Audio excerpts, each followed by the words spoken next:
What's up, cooks? My name is Leanne, and this is quick, simple, and for the most part, healthy meals.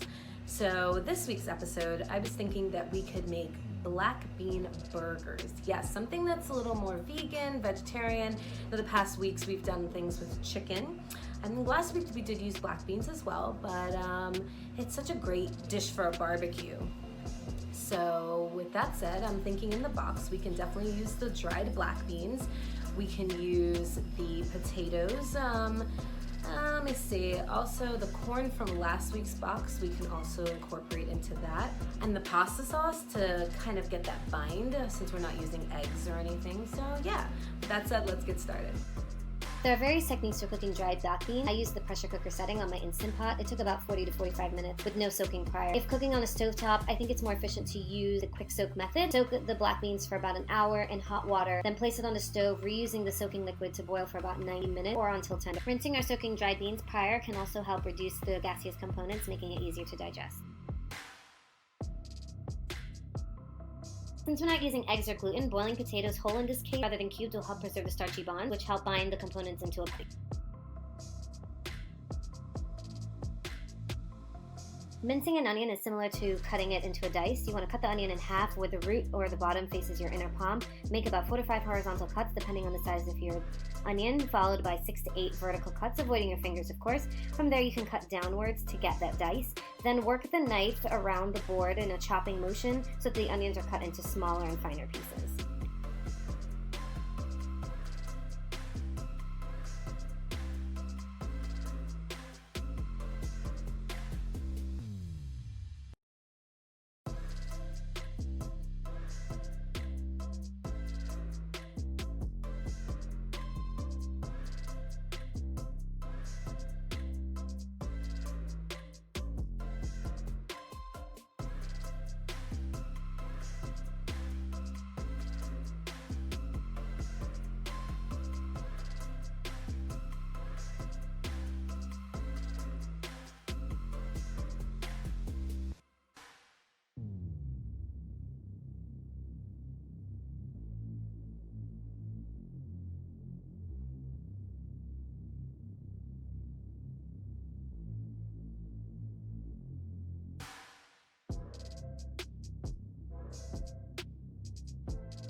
Okay, let's try this.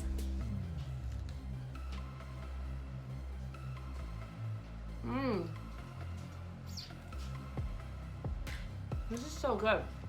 I made mine into little sliders, burger sliders, but you can make your patty as big as you want.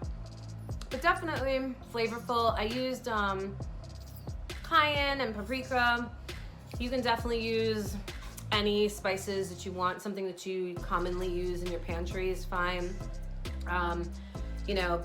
Parsley with oregano or cumin and other spices. So it definitely can be versatile. That's kind of what I really love about these boxes as well, is you can do anything you want with them, make them your own flair. So thanks so much. It was wonderful cooking with you all, and I hope that you enjoyed this as much as I did. And please, I'd love to know what you guys did, what you added, how'd you make it your own flair, So thanks so much love, peace, stay safe.